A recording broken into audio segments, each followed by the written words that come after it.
ప్రభునందు ప్రియమైన సహోదరి సహోదరులారా, మన ప్రభువును రక్షకుడైనటువంటి క్రీస్తు యేసు ప్రభువారి అమూల్యమైన నామంలో మీ అందరికీ నా వందనాలు తెలియజేస్తున్నాను. దేవుని వాక్యం చదువుకుందాం. మత్తయి సువార్త 24వ అధ్యాయం.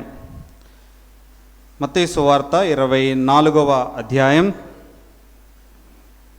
13వ వచనం. మత్తయి సువార్త 24వ అధ్యాయం 13వ వచనం. అంతం వరకు సహించిన వాడెవడో వాడే రక్షింపబడును. ఈ మాటలు ఎప్పుడు చెప్పాడు ఆయన? యేసు ప్రభువారు ఈ మాటలు ఎప్పుడు చెప్పాడు? 3వ వచనం. ఆయన ఒలీవ కొండ మీద కూర్చుని ఉన్నప్పుడు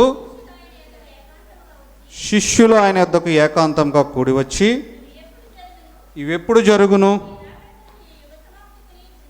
నీ రాకడకును ఈ యుగ సమాప్తికిని సూచనలేవి అని మాతో చెప్పుమనగా. చదవబడిన లేఖన భాగములను మన వినికుడిలో ఆయన ఆత్మ ద్వారా మన జీవితాల్లో ఫలించులాగా చిన్న ప్రార్థన చేద్దాం. మహిమా స్వరూపుడమైన మా తండ్రి, నీ ఘనమైన శ్రేష్టమైన అత్యున్నతమైన నామాన్ని బట్టి వందనాలు స్తోత్రాలు చెల్లిస్తున్నాం. నిలబడిన నేను నిష్ప్రయోజకుడను. నీ ఆత్మ సహాయం నాకు అనుగ్రహించండి.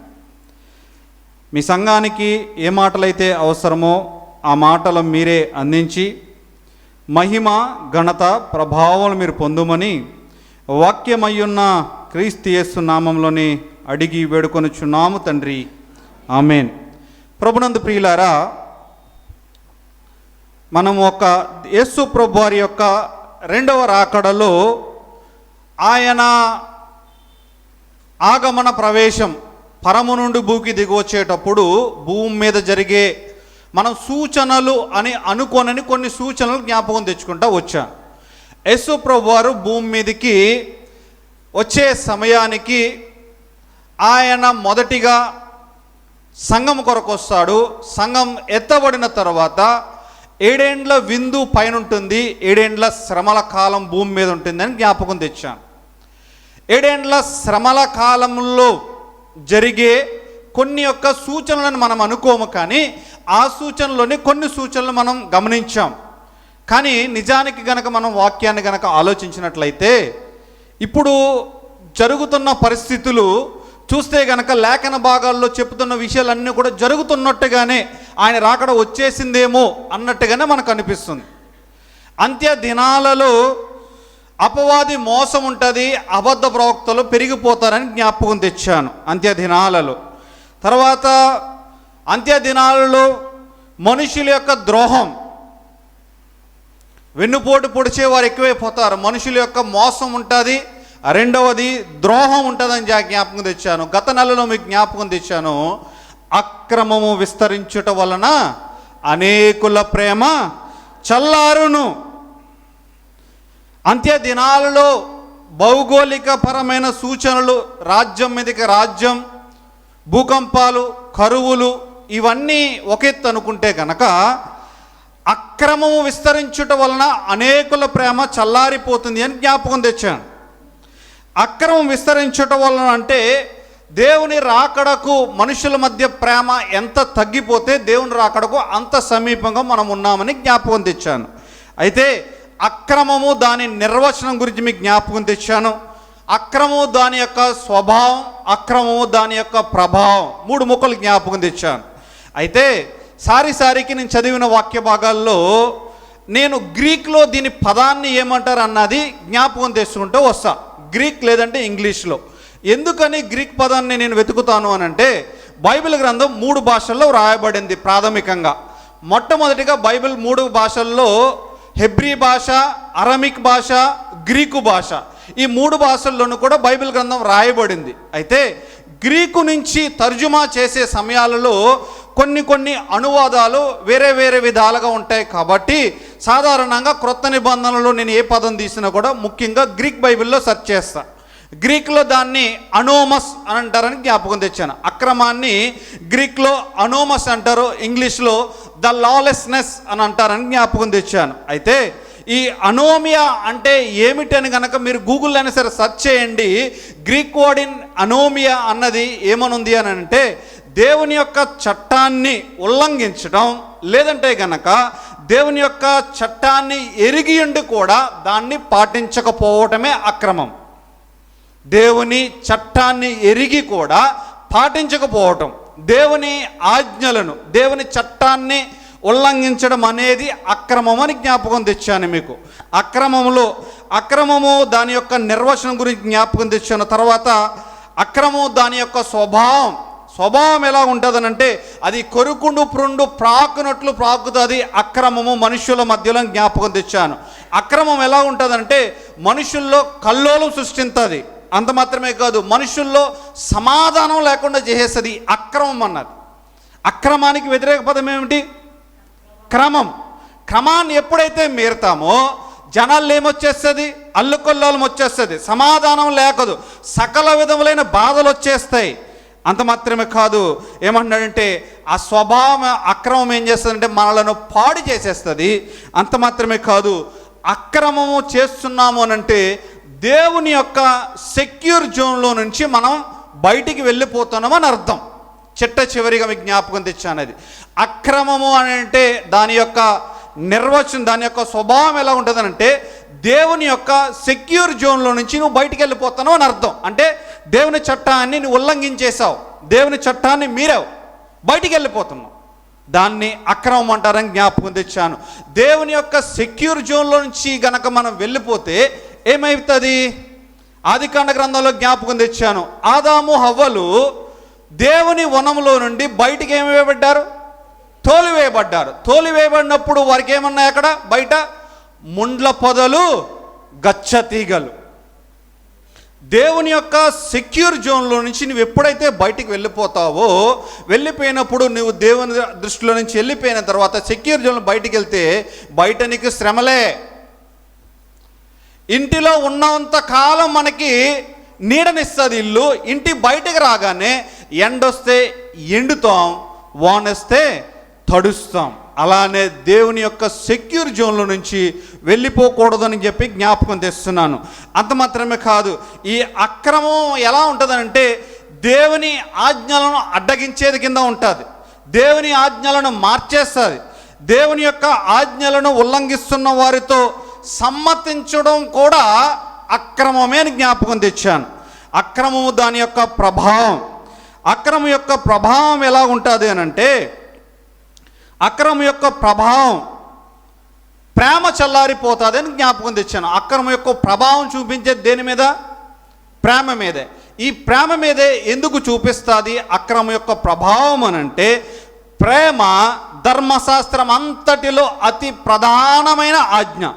నువ్వు అక్రమం చేస్తున్నావు అనంటే ధర్మశాస్త్రం, దేవుని యొక్క రాజ్యాంగం, దేవుని చట్టం తోరాలో నుంచి ఆ చట్టాన్ని నీవు ఉల్లంఘిస్తున్నావు అనంటే ప్రేమను నీవు దూరం చేసుకుంటున్నట్లే. ప్రేమ అనేది నీ మధ్యలో లేదు అనంటే దేవుని యొక్క చట్టాన్ని నీవు ఉల్లంఘిస్తున్న దానివే, అక్రమకారుడివే. ఒక మాటలో చెప్పాలి అనంటే ప్రేమ అనేది దేవుడు ప్రేమస్వరూపి. దేవుణ్ణి ప్రేమిస్తున్నాం, దేవుని ఒక ఉనికిని ప్రశ్నించే స్థాయికి వెళ్ళిపోతాం మనలో ప్రేమ లేకపోతే దేవుని యొక్క చట్టాన్ని అంటే దేవుని యొక్క రాజ్యాంగాన్ని ఉల్లంఘించిన వారం అవుతాం. ప్రేమ లేకపోతే గనక దేవుని యొక్క ఉనికిని కూడా మనం ప్రశ్నించే స్థాయికి వెళ్ళిపోతున్నామని జ్ఞాపకం తెచ్చాను. అంత మాత్రమే కాదు, ప్రేమ అనేది ధర్మశాస్త్రం యొక్క నెరవేర్పు. ఈ ప్రేమను కాపాడుకోవడానికి మీకు చివరిలో 4 సూత్రాలు చెప్పాను. అది నాని 4 సూత్రాల్లో కొరింథీయులకు రాయబడిన పత్రికల్లో నుంచి మరలా తెసలోనికలు రాయబడిన పత్రికలో నుంచి మనం ఏం చేసినంటే ప్రతిదినము మనం దేవునితో సంబంధాన్ని కలిగి ఉండాలని జ్ఞాపకం తెచ్చాను. ఎదుటివాని ఎడల మనం ప్రేమను చూపించాలని జ్ఞాపకం తెచ్చాను. ఒకని ఎడల ఒకడు మిక్కటమైన ప్రేమ కలిగిన వారై ఉండమన్నాడని జ్ఞాపకం తెచ్చాను. ఈ 3 ముక్కలు జ్ఞాపకం తెచ్చాను.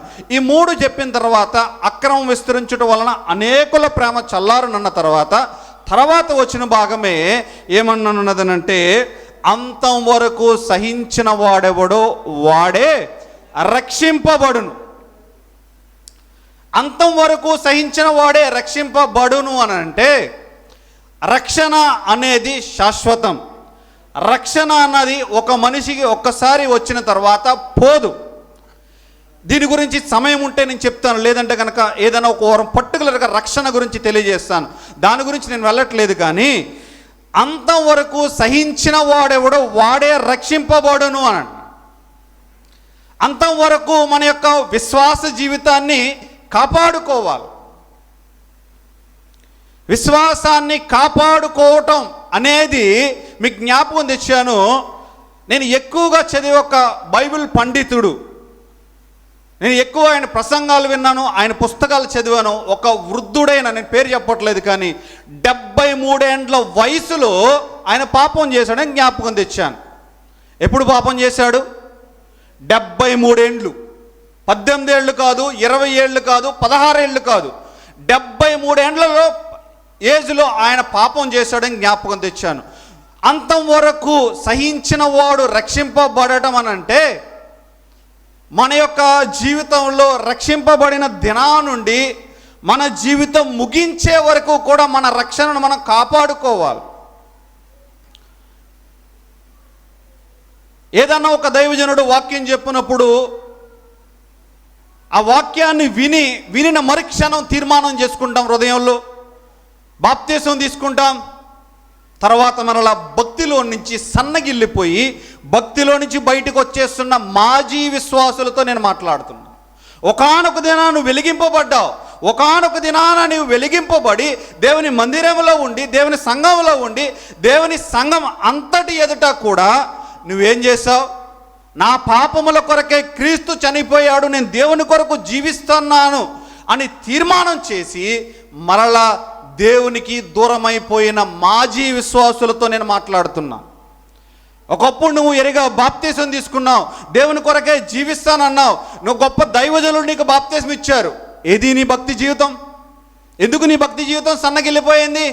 ఎందుకు నీ భక్తి జీవితాన్ని నువ్వు కాపాడుకోలేకపోతున్నావు?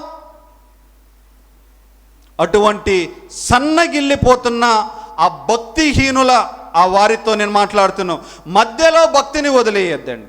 అంతం వరకు సహించిన వాడెవడో వాడే రక్షింపబడును అన్నాడు. అయితే ఈ లోకంలో ఇంత పరిస్థితులు ఉన్న లోకంలో కొంతమంది అనొచ్చు, లోకంలో నాకున్న పరిస్థితులే నా భక్తి జీవితాన్ని ఇలా మార్చేసినాయి అని అంటాను.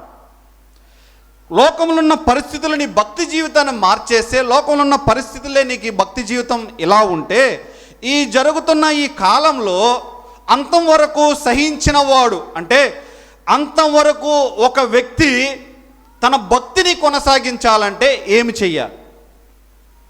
అంతం వరకు ఒక వ్యక్తి తన భక్తిని ప్రారంభంలో ఉన్న భక్తిని కొనసాగించాలి అని అంటే ఏమి చేయాలన్నది 3 ముక్కలు జ్ఞాపకం తెచ్చి నేను ముగిస్తాను.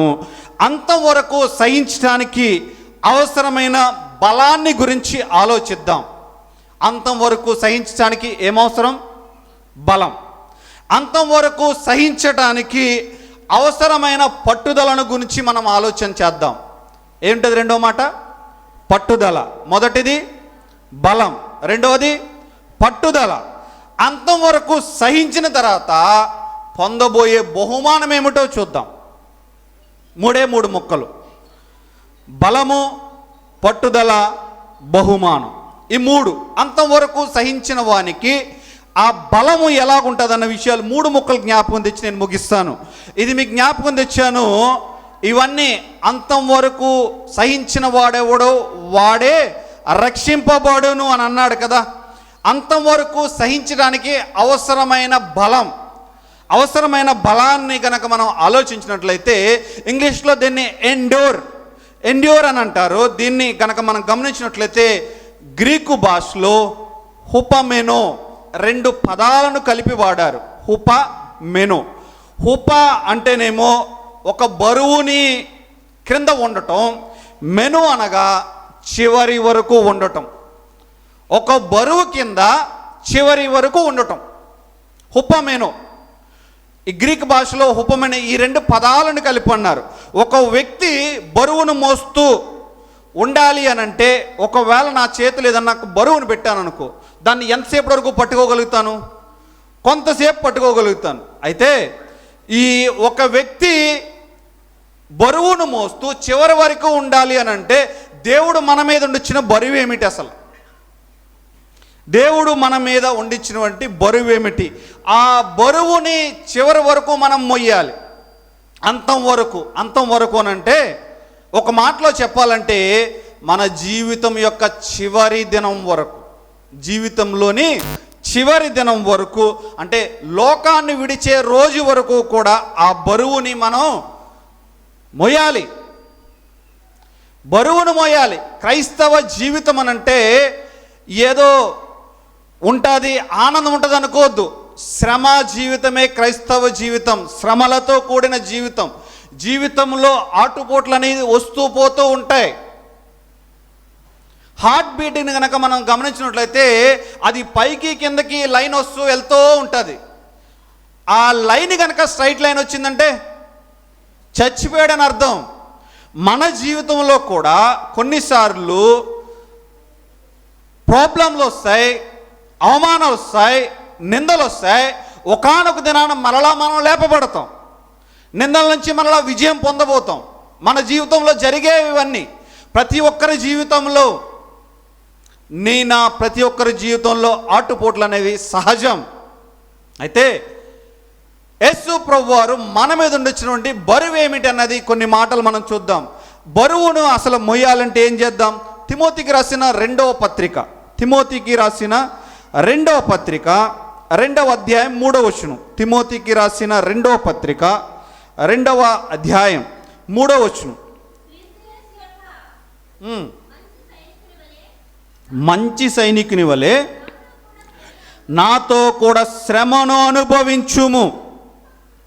క్రీస్తు యేసు యొక్క మంచి సైనికుని వలె నాతో కూడా శ్రమ అనుభవించుము. క్రీస్తు సైనికుడైతే ఏముంటాయి? శ్రమలు ఉంటాయి. శ్రమలో అనుభవించాలి క్రైస్తవ జీవితంలో. ఎప్పటి వరకు? మన జీవితంలో చివరి దినం వరకు. మన జీవితంలో చివరి దినం వరకు కూడా మనం ఏం చేయాలనంటే శ్రమలను అనుభవించాలి. ఆయన ఏమంటాడు? యేసు ప్రభు వారి ఈ లోకంలో ఉన్నప్పుడు ఒక మాట చెప్పాడు. ఒక మాట చదవండి. మత్తయి సువార్త 11వ అధ్యాయం 29వ వచనం. మత్తయి సువార్త 11:29. నేను సాత్వికుడును దీన మనస్సు గలవాడును గనుక నా కాడి ఎత్తుకుని ఏమన్నాడు? నా యొద్ద నేర్చుకొనుడి అన్నాడు. ఆయన మన మీద ఉండిచ్చినటువంటి కాడి భారం చివరి వరకు మోయాలి. ఈ లోకంలో మోసం ఉంటుంది, ద్రోహం ఉంటుంది, అక్రమం ఉంటుంది. వీటన్నిటి మధ్యన కూడా మరణం వరకు నేను కూడా నమ్మకంగా ఉండాలి. మన భక్తి జీవితాన్ని, విశ్వాసాన్ని వదలకూడదు. అంతం వరకు సహించిన వాడే రక్షింపబడుననుంది. ఆ బరువుని మనం మోస్తూ ఉన్నప్పుడు ఆయన ఇస్తున్న బలం ఏమిటో తెలుసా? ఆయన కాడి, ఆయన శ్రమలను నేను మోస్తున్నప్పుడు ఆయన మనకు బలాన్ని కూడా ఇస్తాడు. ఎఫెసీయులకు రాయబడిన పత్రిక 6వ అధ్యాయం 10వ వచనం ఏమంటే తుదకు ప్రభు యొక్క శక్తిని బట్టి ఆయన యందు బలవంతులై ఉండి అన్నాడు. ప్రభు యొక్క శక్తి. 11వ వచనం ఏమంటే అపవాది తంత్రములను ఎదిరించుటకు శక్తిమంతులగునట్లు దేవుడిచ్చు సర్వాంగ కవచమును ధరించుకొనడు అన్నాడు. ఆ కింద మాటలు అంటాడు, విశ్వాసమైన డాలు పట్టుకోండి, సత్యమైన దట్టి కట్టుకోండి, సమాధానమైన సువార్తను పట్టుకోండి, ఆత్మ ఖడ్గాన్ని పట్టుకోండి, ప్రతి విధమైన ప్రార్థన విజ్ఞాపన చేయండి. ఈ లోకంలో క్రైస్తవ జీవితంలో మనకి శ్రమలు ఉన్నాయి. అయితే ఏముంది? దాంతోపాటు ప్రభు యొక్క శక్తి ఉంది. ప్రభు యొక్క శక్తి మనకుంది. అది దేవుడిచ్చే సర్వాంగ కవచం మనకున్నది. శ్రమలున్నాయి, నిందలున్నాయి, అవమానాలున్నాయి, అవహేళనలున్నాయి. వాటితో పాటు ప్రభు యొక్క శక్తి కూడా మనతో పాటు ఉన్నది. ప్రభు యొక్క శక్తి ఉన్నది. దేవుడిచ్చే యొక్క సర్వాంగ కవచం కూడా ఉన్నది. కీర్తనలు ఏమంటాడు? అందుని బట్టి ఏమంటాడు? యవనస్తులు దేని చేత తమ నడతను శుద్ధిపరుచుకుందరు అంటాడు. దేన్ని బట్టి? వాక్యాన్ని బట్టి.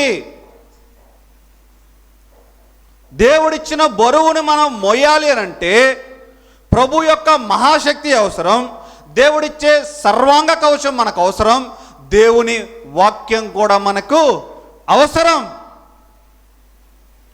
ఎవరైతే దేవుని వాక్యమందు నిలిచి ఉంటారో వారేమవుతాం? బలవంతులుగా ఉంటాం, బలహీనులుగా ఉండం.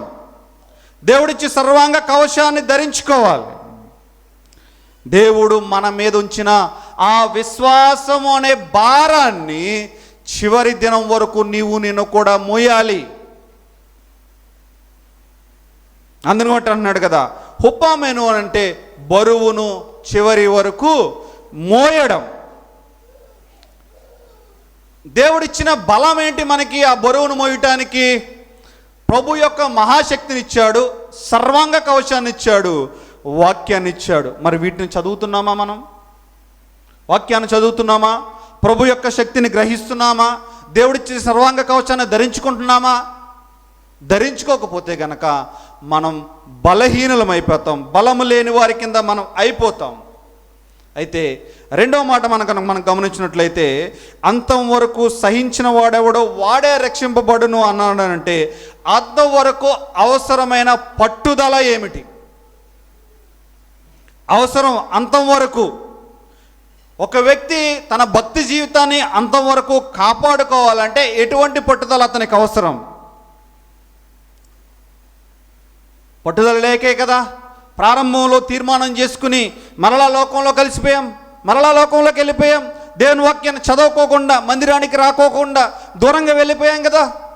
పట్టుదల లేకే కదా. పట్టుదల ఉందా? మరి అంతం వరకు సహించిన వాడే రక్షింపండి అన్నాడు. మరి నీలో పట్టుదల ఉన్నదా? యేసుప్రభు వారు చెప్పిన మాట యోహాను సువార్త 17:4. యోహాను సువార్త 17:4లో కనుక మీరు గమనించినట్లయితే, చేయుటకు నీవు నాకు ఇచ్చిన పని నేను సంపూర్ణముగా నెరవేర్చి భూమి మీద నిన్ను మహిమపరచితిని. ఆయన పనిని సంపూర్ణంగా నెరవేర్చాడు. దేవుడు నీ తల్లి గర్భంలో నుంచి నిన్ను ఒక ఉద్దేశంతో ఆయనకు పంపించాడు. ఆ పట్టుదల నీలో ఉందా? ఏ ఉద్దేశాన్ని ఆయన కలిగి ఉన్నాడో ఆ పట్టుదలను నువ్వు కలిగి ఉన్నావా? అంతవరకు సహించిన వాడే రక్షింపబడును అని అంటే, అంతవరకు సహించాలంటే నీలో నాలో ఏముండాలంటే పట్టుదల అనేది ఉండాలి. దేవుని మందిరంలో నువ్వు తీర్మానం చేసుకున్నావు, దేవుని కొరకే నేను జీవిస్తాను, నీ కొరకే ఉంటాను, నీ కొరకే నేను నిలబడతానని తీర్మానం చేసుకున్నావా? నీ జీవితంలో చివరి దినం వరకు అదే పట్టుదలను కలిగి ఉండు అని చెప్పేసి లేఖనాలు మనకి తెలియజేస్తున్నాయి. అంత మాత్రమే కాదు, పట్టుదల కలిగి ఉండాలి. తిమోతికి రాసిన పత్రిక రెండో పత్రిక 4:7 ఏమంటాడనంటే, మంచి పోరాటం పోరాడి తిని, నా పరుగు కడముట్టించి తిని, నా విశ్వాసము కాపాడుకొంటిని. పట్టుదల, ఈ పట్టుదల నీకు కలిగి ఉండాలి. మంచి పోరాటం పోరాడుతున్నావా? భూమి మీద నీవు నీ పరుగుని కడముట్టిస్తున్నావా? నీ విశ్వాసాన్ని కాపాడుకుంటున్నావా? నీ విశ్వాసాన్ని కాపాడుకుంటున్నావా? మంచి పరుగు పెడుతున్నావా? మంచి పోరాటం పోరాడావా? రక్షణాధారమైనటువంటి దేవుని వాక్యాన్ని మనం ఉల్లంఘించకూడదు. ఈ మత్తయి సువార్త 24వ అధ్యాయంలో మీరు ఒక మాట గమనించండి. మత్తయి సువార్త 24వ అధ్యాయం అందరూ తీయండి ఒకసారి. మత్తయి సువార్త 24వ అధ్యాయం 24వ అధ్యాయంలో ఏమన్నాడు అనంటే, 2వ వచనంలో మీరు అనే పదం ఉందా? మీరు. 4వ వచనంలో మిమ్మును. 6వ వచనంలో మీరు. 9వ వచనంలో మిమ్మును. 10వ వచనంలో అనేకులను. 11వ వచనంలో పలువురిని. 12వ వచనంలో అనేకులు. అంటే ఏంటి? ఇవన్నీ అన్నీ కూడా బహువచనాలే, సమూహం గురించి చెప్పబడింది. కానీ 13వ వచనంకి వచ్చేసరికి అంతం వరకు సహించిన వాడెవడో ఏకవచనం వాడాడు అక్కడ. ఎవరి భక్తి జీవితం వారి వెంబడి వస్తుంది. ఒకరి భక్తి జీవితం ఒకరెంబడి రాదు. తండ్రి భక్తి జీవితం కుమారుడికి రాదు, కుమారుడి భక్తి జీవితం తండ్రికి రాదు, భార్య భక్తి జీవితం భర్తకు రాదు, భర్త భక్తి జీవితం భార్యకు రాదు. ఎవరి భక్తి జీవితం వారిదే. చివరి దినం వరకు కూడా నీ వ్యక్తిగతంగా చేసినది మాత్రమే లెక్కల్లోకి వస్తుంది. పౌలు అందుగురించి ఏమంటాడంటే, మంచి పోరాటం పోరాడాను, మన పరుగు కడముట్టించను అనలేదు. ఏమన్నాడు అక్కడ? నా పరుగు. నా పరుగు. నీ పరుగు ఎలా ఉన్నది? నా పరుగు కడముట్టించానని పౌలు చెప్పాడు. నా జీవితంలో నేను కూడా ఇటువంటి స్టేట్మెంట్ ఇవ్వగలుగుతామా? నా జీవితంలో నేను మంచి పోరాటం పోరాడాను, నా పరుగు కడముట్టించాను, దేవుని దగ్గరికి వెళ్ళబోతున్నానని చెప్పగలుగుతామా? ఆ భక్తి జీవితం మనలో ఉందా? నీ భార్య పతనం, నీ పిల్లల పతనం, నీ ఆత్మీయ తల్లిదండ్రుల పతనం, నీ కుమారుల పతనం, మరెవ్వరి పతనం కూడా నీ యొక్క భక్తి జీవితానికి అడ్డు రాకూడదు. నీ ముందు రక్షింపడి నీ భార్య పతనం అయిపోతుందా? నీ భక్తి జీవితాన్ని నువ్వు కాపాడుకో. నీ భర్త పతనం అయిపోతున్నాడా? నీ భక్తి జీవితాన్ని కాపాడుకో. నీ పిల్లల పతనం అయిపోతున్నారా? కానీ నీ భక్తి జీవితాన్ని కాపాడుకో. వీరందరూ పతనమైనా కూడా నీ భక్తి జీవితం అన్నది పతనం అవ్వకూడదు. అటువంటి పట్టుదల నీలో ఉండాలి. అంతే. అటువంటి పట్టుదల నేను కలిగి ఉండాలి. వేరే ఎవరి యొక్క భక్తి జీవితం కూడా మన యొక్క భక్తి జీవితాన్ని సన్నగిల్లే వారి కింద ఉండకూడదు. భక్తి జీవితంలో మనం పట్టుదల కలిగి ఉండాలి. జ్ఞాపకం తెచ్చాడు. లూకాసు వార్త 9వ అధ్యాయం. లూకాసు వార్త 9వ అధ్యాయం 62వ వచనం. 9:62. యేసు నాగటి మీద చేయి పెట్టి వెనుక తట్టు చూచువాడెవడును దేవుని రాజ్యమునకు పాత్రుడు కాడని వారితో చెప్పెను. నాగటి మీద చేయి వేసి వెనుక తట్టు చూచువాడెవడో కూడా దేవుని రాజ్యమునకు పాత్రుడు కాడు అని చెప్తున్నాడు. నాగటి మీద చేయి పెట్టి వెనుక తట్టు చూడకు, లోకాశలు కోరకు. నాగటి మీద చేయి పెట్టి వెనుక తట్టు చూడకు, లోక ఆశలు కోరకు.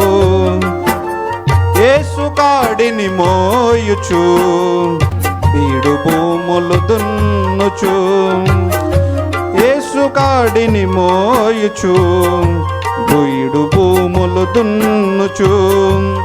ఆగిపోక సాగిపో, సాగిపో క్రైస్తవా, ఆగిపోక సాగిపో, సాగిపో క్రైస్తవా.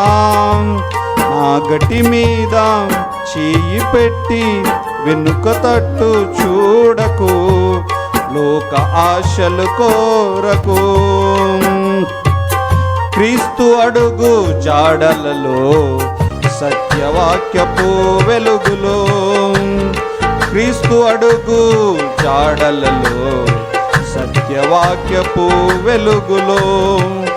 సైన్యమై సమిధవై క్రీస్తు యేసుకు సాక్షివై, సైన్యమై సమిధవై క్రీస్తు యేసుకు సాక్షివై. ఆగిపోక సాగిపో, సాగిపో క్రైస్తవా, ఆగిపోక సాగిపో, సాగిపో క్రైస్తవా. నాగటి మీద చేయి పెట్టి వెనుక తట్టు చూడకు, లోక ఆశలు కోరకు. నాగటి మీద చేయి పెట్టి వెనుక తట్టు మనం చూడకూడదు. వెనుక తట్టు చూస్తే గనక ఏమవుతుంది? వెనుక తట్టు చూస్తే ఏమవుతుంది? నాగటి మీద చేయి పెట్టిన వాడు వెనుక తట్టు చూస్తే ఏమవుతుంది? ముందున్న ఎద్దుకి ప్రమాదం. నువ్వు దేవుని భక్తి జీవితంలో కొనసాగించిన ఒకానొక దినాన ఏదో ఒక భక్తుడు చెప్పిన మాట నీ మనసులో పెట్టుకుని దేవుని కొరకే సాక్షిగా ఉంటానని నువ్వు సాక్ష్యం ఇచ్చావు. కానీ ఆ సాక్ష్యాన్ని మర్చిపోతున్నావు. నీ భక్తి జీవితాన్ని కాపాడుకోలేకపోతున్నావు. భక్తి జీవితాన్ని కాపాడుకోలేకపోతే గనక ఒకానొక దినాన దేవుణ్ణి ఎదుర్కొంటే ఏం చెప్తావు సమాధానం? ఏం చెప్తావు సమాజం? భక్తి జీవితాన్ని కాపాడుకోవాలి అంటే ఒక పట్టుదల నేను కూడా కలిగి ఉండాలని జ్ఞాపకం చేస్తున్నాడు. అంతవరకు సహించిన వాడెవడో వాడే రక్షింపబడను. మూడో మాట, అంతం వరకు సహించిన తర్వాత పొందబోయే బహుమానం ఏమిటి? అసలు పొందబోయే బహుమానం ఏమిటి? తిమోతికి రాసిన 2వ పత్రిక 4వ అధ్యాయం 17వ వచనం.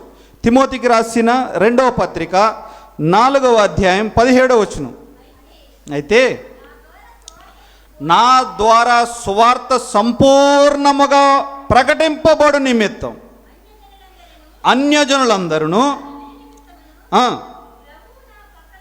ప్రభువు నా పక్క నిలిచి నన్ను బలపరిచిన గొరుక నేను సింహము నోట నుండి తప్పింపబడి తిని. ప్రభువు సువార్త సంపూర్ణంగా ప్రకటించాలి. సంపూర్ణంగా ప్రకటిస్తే ఆయన ఏం చేస్తాడంటే, ఆయన ఇచ్చే బహుమానం ఏంటి? ఆయన మన ప్రక్కను నిలిచి మనలను బలపరుస్తాడు. మన ప్రక్కన నిలిచి ఆయన మనలను బలపరుస్తాడు. ఆయన అంతం వరకు సహిస్తే గనక ఆయన మన ప్రక్కన నిలిచి నిన్ను నన్ను బలపరుస్తాడని జ్ఞాపకం చేస్తున్నాడు. అదే తిమోతి పత్రిక 2:5 ఏమంటాడంటే, జట్టి అయిన వాడు పోరాడినప్పుడు నియమం ప్రకారం పోరాటకుంటే వానికి కిరీటము దొరకదు. అంతం వరకు సహిస్తే ఆయన ఇచ్చేది ఏంటది? బహుమానం ఏమిటి? కిరీటం ఉంటుంది మనకి. ఆయన నీ పక్కన నా పక్కన నిలిచి నిన్ను నన్ను బలపరుస్తాడు. అంత మాత్రమే కాదు, ఆయన మనకు కిరీటాన్ని ఇస్తాడు. మరి ఇటువంటి కిరీటాన్ని నువ్వు పొందాలంటే, కిరీటాన్ని పొందాలని నువ్వేం చేయాలి? ఒక 3 నియమాలు చెప్పి నేను ముగిస్తాను. కిరీటం గనక నేను పొందాలి, ఆయన ఇచ్చే బహుమానం పొందాలి అంటే నియమాలు ఏంటి అసలు? ఆయన ఇచ్చే నియమాలు ఫిలిప్పీలకు రాయబడిన పత్రిక 3వ అధ్యాయం 12వ వచనం. ఫిలిప్పీలకు రాయబడిన పత్రిక 3వ అధ్యాయం 12వ వచనం. ఇది వరకే నేను గెలిచి తినేనై అయినను ఇది వరకే సంపూర్ణ సిద్ధి పొందినైతినను నేను అనుకొనుటలేదు. ఇది గమనించండి, నేను దేని నిమిత్తము క్రీస్తు చేత పట్టబడి తినో దానిని పట్టుకొనవలనని పరుగెత్తుచున్నాను. 14వ వచనం. క్రీస్తు యేసునందు దేవుని ఉన్నతమైన పిలుపునకు కలుగు బహుమానము పొందవలనని ఎక్కడికండి? గురి వద్దకే పరిగెడుతున్నాను. నీవు బహుమానం పొందాలి అనంటే ఒక ఖచ్చితమైన నిర్ణయం కలిగి ఉండాలి, ఎక్కడికి పరిగెట్టాలి అని. పౌలు ఏమన్నాడు? నేను గురి వద్దకే పరిగెడుతున్నాను. క్రీస్తు యేసునందు ఉన్నతమైన పిలుపు, బహుమానం. నేను దేని చేత, క్రీస్తు చేత నేను పట్టబడ్డానో దాన్ని నేనేమంటున్నాడు? పట్టుకున్న వాళ్ళని కాపాడుకొని పరిగెడుతున్నాను అంటున్నాడు. క్రీస్తు యేసు చేత పట్టబడుతునో. పౌలు పట్టబడ్డాడు కదా. ఎక్కడి నుంచి? లోకంలో ఉన్నవాడు పట్టబడ్డాడు. పట్టబడిన తర్వాత దమస్కు మార్గంలో పౌలు ఎన్కౌంటర్ అయిన తర్వాత ఈ తర్వాత అంటున్న మాటలు ఏంటంటే, నేను దమస్కు మార్గంలో నేను పట్టబడ్డాను దేవునికి, అప్పటి నుంచి ఇప్పటి వరకు నేను గురి అద్దెగా పరిగెడుతున్నాను అన్నాడు. మరి నీ నా భక్తి జీవితంలో రక్షింపబడిన దినము నుండి ఇప్పటి వరకు నీ భక్తి జీవితం ఎలా ఉన్నది? మధ్యలోనే ఆగిపోతున్నావా? మధ్యలోనే నాకు ఈ భక్తి జీవితం నేను ఉండలేను, భక్తిలో ఉండలేను వదిలేసి గనక లోకంలోకి వెళ్ళిపోతున్నావా? అటువంటి వారితో నేను మాట్లాడుతున్నాను. నీ భక్తి జీవితాన్ని నువ్వు కాపాడుకో, నీ భక్తి జీవితాన్ని వదిలిపెట్టద్దు. ఒకానొక దినానికి బహుమానం ఉంది, కిరీటం ఉంది. బహుమానం పొందాలి అని అంటే ఒక ఖచ్చితమైన నిర్ణయము నీవు ఈ మధ్యాహ్నం వల్ల తీసుకోవాలి. దేవుని కొరకై నువ్వేం చేయగలుగుతావు? నీ దగ్గర ఉన్న వనరులు ఏమిటి? మాట్లాడగలుగుతావా? వాక్యం చెప్పగలుగుతావా? లేదంటే సువార్త ప్రకటించగలుగుతావా? పాటలు పాడగలుగుతావా? దేవుని మందిరంలో పని చేయగలుగుతావా? లేదంటే ఊడ్చగలుగుతావా? లేదంటే ఈ కరెంటు పని చేయగలుగుతావా? నీ దగ్గర ఉన్న వనరులు ఏంటి? దేవుని కొరకే వాటన్నిటిని ఉపయోగించాలి. గత నెలలో మీకు చెప్పాను, దేవుని యొక్క సెక్యూర్ జోన్లో నుంచి వెళ్ళిపోతే గనక వీటన్నిటిని, భక్తి జీవితం ఇవన్నీ అన్నీ సన్నగిల్లిపోతాయి. అన్నీ సన్నగిల్లిపోతాయి. జ్ఞాపకం చేస్తున్నాను. రెండవ సూత్రం ఏంటదనంటే మన పొరుగు ఎలా ఉండాలి? ఫిలిప్పీలకు రాయబడిన పత్రిక అక్కడే 3:17, సహోదరులారా మేము మీకు మాదిరి అయి ఉన్న ప్రకారము నడుచుకుని వారిని గురిపెట్టి చూచుడి. మన పరుగు ఎలాగ ఉండాలనంటే గమ్యస్థానం చేరేలాగా ఉండాలి, గురి వద్దకు పరిగెత్తే వారిలా ఉండాలి. రెండవదిగా చూసినట్లయితే మన పరుగు ఏమంటాడంటే మీరు నన్ను పోలి నడుచుకొనుడి. నీ భక్తి జీవితం ఎవరికి మాదిరి? నీ భక్తి జీవితం ఎవరికి మాదిరి? సంఘంలో ఎవరికైనా మాదిరిగా ఉందా నీ భక్తి జీవితం? కుటుంబంలో, సమాజంలో నీ భక్తి జీవితం ఎవరికైనా మాదిరి ఉందా? ఆయన బ్రతికినట్టు నేను బ్రతకలేకపోతున్నానే భక్తి జీవితాన్ని ఎప్పుడన్నా ఉన్నదా? అటువంటి సాక్ష్యాన్ని మనం కలిగి ఉన్నామా? గురి వద్దకి పరిగెట్టాలి మొదటి నియమం అయితే. రెండవది అనేకులకు ప్రేరణగా ఉండాలి. నీ భక్తి జీవితాన్ని బట్టి ఎదుటున్న వ్యక్తి ప్రేరేపింపబడి వాడు భక్తిలోనికి రావాలి. అంతే తప్పగాని నీ భక్తి జీవితాన్ని బట్టి ఎదుటి వ్యక్తి నిరుత్సాహపడే విధంగా ఉండకూడదు నీ భక్తి జీవితం అని జ్ఞాపకం చేస్తున్నాడు. మూడవదిగా చూసినట్లయితే గమ్యం చేరే వరకు కూడా మన పరుగుని మనం పరిగెత్తాలి. మనం గురి వద్దకి పరిగెత్తాలి అని అంటే ఒక నిర్దిష్టమైన నిర్ణయం, ఖచ్చితమైన నిర్ణయం కలిగి పరిగెట్టాలి. అంటే ఎక్కడి వరకు పరిగెట్టాలని ఆ పరుగును మనం మొదట నిర్ణయించుకోవాలి. అనేకులకు మాదిరికరంగా ఉండేటట్లు పరిగెట్టాలి. అంత మాత్రమే కాదు, గమ్యం చేరే వరకు కూడా నా పరుగు కడముట్టించాలి అని జ్ఞాపకం చేస్తున్నాడు. అయితే బహుమానం పొందాలి అని అంటే నీ పరుగు మరి ఎలా పరిగెడుతున్నావు? నీ భక్తి జీవితం ఎలాగుంది? ఈ మధ్యాహ్నం ఆలోచించండి, తలలు వంచండి, ప్రార్థన చేద్దాం. నీ భక్తి జీవితం ఎలా ఉన్నది? అంతం వరకు సహించిన వాడెవడో వాడే రక్షింపబడును అని అంటే కొంతలో మధ్యలో కొంతమంది భక్తి జీవితాన్ని వదిలేసే అవకాశం ఉంది, భక్తి జీవితం నుండి తొలగిపోయే అవకాశం ఉంది. అయితే ఆ భక్తి జీవితం నుండి నువ్వు తొలగిపోకుండా ఉండాలంటే అవసరమైన బలం, దేవుని యొక్క మహా బలాన్ని మనం ఉపయోగించుకోవాలి. అవసరమైన పట్టుదలను గురించి కూడా మనం చూడాలి. అంత మాత్రమే కాదు, పొందబోయే బహుమానం కొరకై, ఆయన నీ కొరకే నా కొరకై బహుమానం ఇవ్వటం కొరకై 2000 సంవత్సరాలుగా పరలోకంలో ఆయన ఒక కిరీటాన్ని తయారు చేస్తున్నాడు. బంగారు కిరీటాన్ని, బంగారు వీధులను తయారు చేస్తున్నాడు. ఆయన 6 రోజుల్లో ఆయన చేసిన సృష్టిని చూసే మానవుడు విచిత్రం అంటున్నాడు, అద్భుతం అంటున్నాడు. అయితే 2000 సంవత్సరాలకు కడుతున్న ఆ యొక్క పరలోకం ఎలా ఉందో ఒకసారి ఆలోచించండి. 6 రోజుల్లో చేసిన సృష్టి ఇంత అద్భుతం అంటే మానవుడు 2000 సంవత్సరాలుగా చేస్తున్న ఆ బంగారు యొక్క పరలోకం ఎలా ఉందో ఆలోచించండి. ఆ బంగారు పరలోకం ఎలా వెళ్ళాలంటే ఒకే ఒక్కటి ఉన్నది. ఏంటనంటే యేసు ప్రభు వారిని నీవు సొంత రక్షకునిగా అంగీకరించావా? ఒకవేళ భక్తి జీవితం ప్రారంభంలో ఉండి మధ్యలో ఒకవేళ భక్తి జీవితాన్ని వదిలేసేవేమో, బాప్తీసం తీసుకున్న తర్వాత కొంతకాలం భక్తి జీవితాన్ని జీవించి మరలా భక్తి జీవితాన్ని ఒకవేళ నువ్వు వదిలేసావేమో. ఎందుకు వదిలేసావు నీ భక్తి జీవితాన్ని? ఒకసారి గుర్తొచ్చుకో. మరలా భక్తి జీవితాన్ని కొనసాగించు. మరలా దేవునిలో నీ మునుపటి యొక్క పాత యొక్క రోజులను జ్ఞాపకం తెచ్చుకో. మునుపటి దినమును జ్ఞాపకం తెచ్చుకో. నువ్వు రక్షింపబడిన దినాన్ని జ్ఞాపకం తెచ్చుకుని మరలా దేవునిలో బలం పొందటకై, ఆయన ఇచ్చే శక్తిని పొందడం కొరకే, మరలా దేవుని కొరకే చూడండి. కృపా కనికరం కలిగిన మా తండ్రి, నామానికి వందనాలు స్తోత్రాలు చెల్లిస్తున్నాం. అందించిన వర్తమానాన్ని బట్టి వందనాలు స్తోత్రాలు చెల్లిస్తున్నాం. అంతం వరకు సహించిన వాడెవడో వాడే రక్షింపబడిన లేఖనాల్లో సెలవిచ్చారు. అందుని బట్టి వందనాలు స్తోత్రాలు చెల్లిస్తున్నాం. అంటే నీ రెండవ రాకట్లో ఒక వ్యక్తిని మరొక వ్యక్తి సహించలేకపోవటం కూడా ఒక సూచనని మీరు మాకు తెలియజేసిన విధానాన్ని బట్టి వందనాలు స్తోత్రాలు చెల్లిస్తున్నాం. అటువంటి సహనాన్ని, ఓర్పును మాకు అనుగ్రహించి మా ప్రాణం పోయే వరకు మా జీవితాల్లో మేము కాపాడుకునేలాగా మీ సహాయం అనుగ్రహించమని మా ప్రభువును మా రక్షకుడైనటువంటి క్రీస్తు యేసు ప్రభు వారి ఉన్నతమైన నామంలో ప్రార్థన చేయుచున్నాం మా తండ్రి. ఆమేన్.